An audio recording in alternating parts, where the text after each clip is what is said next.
Bismillahirrahmanirrahim. Assalamualaikum warahmatullahi wabarakatuh. Apa kabar semuanya? Semoga kalian senantiasa ada dalam lindungan Allah dan juga dalam kesehatan. Amin ya rabbal alamin. Nah, anak-anakku sekalian, insya Allah untuk materi di hari ini yaitu materi baru ya. Kita akan mempelajari bab ketiga. Nah, ya di dalam pelajaran Al-Islam ini. Ya, yaitu judulnya atau bab ketiga ini adalah keteladanan para nabi. Nah, atau kisah teladan para nabi. Nah, anak-anakku sekalian, sebelum lanjut materi, alangkah baiknya kita berdoa terlebih dahulu agar materi kali ini diberikan kelancaran oleh Allah Subhanahu wa taala. Amin ya rabbal alamin. Baiklah, kita berdoa bersama-sama. Bismillahirrahmanirrahim. Raditu billahi rabba wa bil islami dina wa bi muhammadin nabiyya wa rasula. Rabbi zidni ilman warzuqni fahman. Alhamdulillahi rabbil alamin. Alhamdulillahi rabbil alamin. Baiklah anak-anakku sekalian, untuk materi kali ini ya, nabi yang akan kita bahas pertama keteladanannya yaitu Nabi Nuh. Nah, baiklah, bagaimana kelanjutannya? Silahkan simak video berikut ini. Bismillahirrahmanirrahim. Baiklah anak-anakku sekalian, kita mulai materi di hari ini, yaitu keteladanan akhlak Nabi Nuh alaihi salam. Mata pelajaran Al-Islam. Dan sungguh kami telah mengutus Nuh kepada kaumnya, maka dia tinggal bersama mereka selama 1000 tahun kurang 50 tahun. Kemudian mereka dilanda banjir besar, sedangkan mereka adalah orang-orang yang zalim.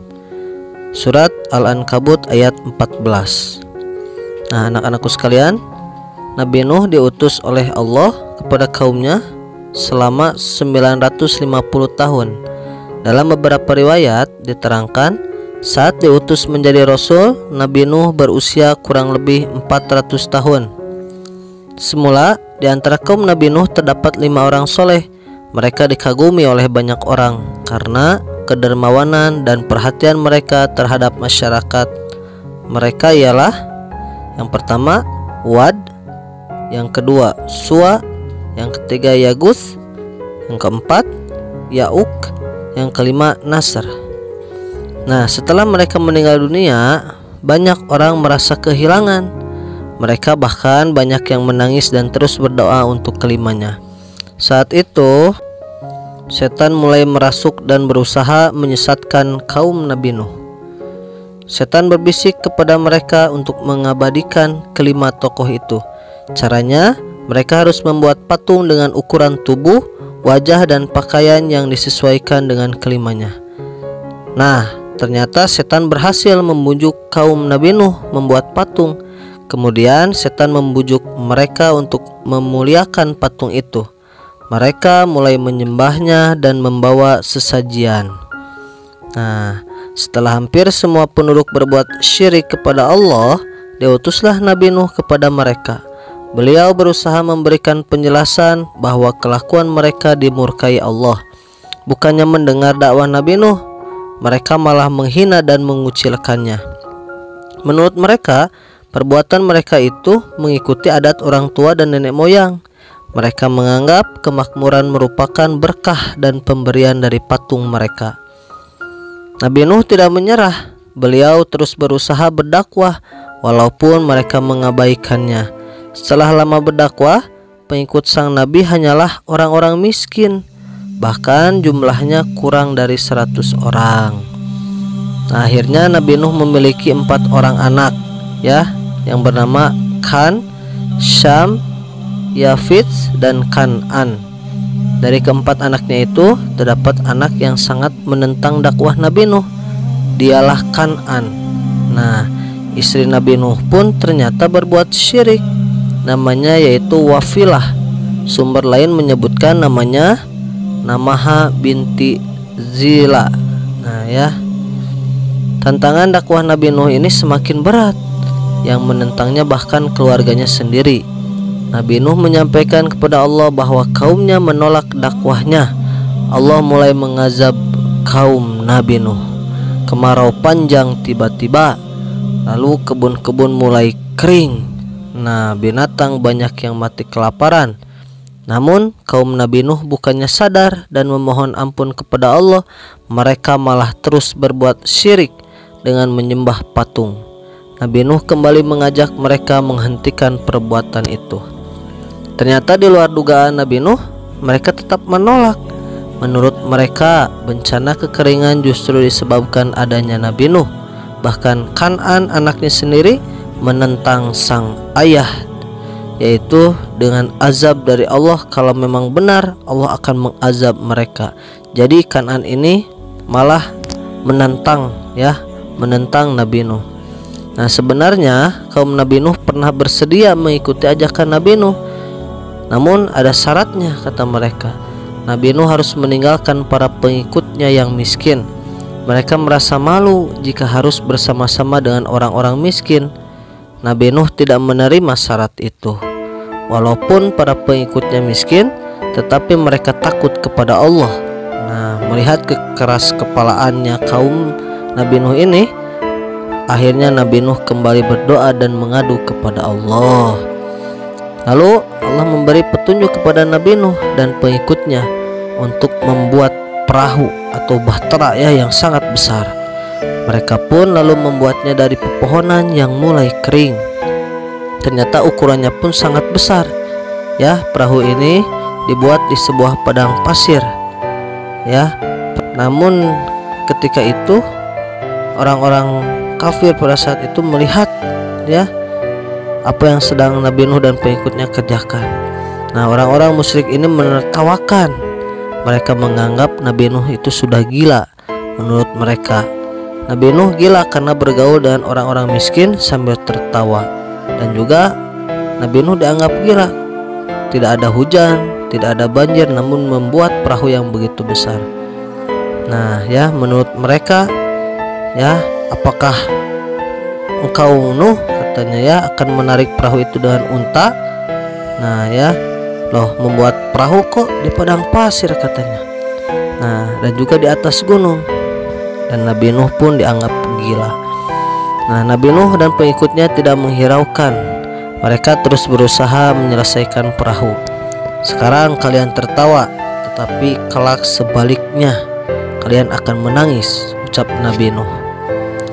Nah, usai membuat perahu, Nabi Nuh menyuruh kepada pengikutnya yang perempuan dan anak-anak untuk segera masuk ke dalam perahu. Sementara bapak-bapak diperintahkan membawa berbagai binatang yang berpasang-pasangan. Tak lama langit pun mendung. Hujan turun dengan derasnya. Orang-orang musyrik mulai panik karena hujan datang tiba-tiba, deras dan tidak mau berhenti. Banjir besar pun terjadi. Rumah-rumah terendam. Orang-orang berlarian tanpa arah. Dan patung-patung yang selama ini mereka sembah tidak bisa menyelamatkan mereka. Bahkan patung-patung itu sendiri hancur diseret banjir. Nah, Kan'an, anak Nabi Nuh, berusaha naik ke bukit yang tinggi. Dari atas perahu, Nabi Nuh melihatnya. Beliau memanggil-manggil supaya Kan'an turut serta ikut naik ke perahunya. Nah, namun Kan'an tidak mau. Nah, kata dia, sampai kapanpun aku tidak akan ikut kepada ayah. Di bukit itu aku akan selamat, jawab Kan'an. Namun ternyata air banjir akhirnya merendam bukit. Nabi Nuh akhirnya sadar walaupun Kan'an anaknya, dia tidak selamat dari banjir karena mengingkari ajaran Allah. Begitu pula istri Nabi Nuh. Nah, ternyata banyak pendapat menyebutkan bahwa Nabi Nuh dan pengikutnya berada di atas perahu dalam waktu yang sangat lama. Pendapat yang paling populer menyebutkan yaitu kurang lebih 6 bulan lamanya. Selama itu dipastikan tidak ada seorang pun dari kaum Nabi Nuh yang selamat dari azab Allah itu. Hanyalah para pengikut setia yang diselamatkan. Nah, berdasarkan surat Hud ayat 44, Allah pun menyurutkan air, lalu perahu Nabi Nuh berlabuh di bukit Judi. Nah, yang mana firman Allah seperti ini: Wahai bumi, teranlah airmu, dan wahai langit, berhentilah menurunkan hujan, dan air pun disurutkan, dan perintah pun diselesaikan, dan kapal itu pun berlabuh di atas bukit Judi, dan dikatakan binasalah orang-orang zalim.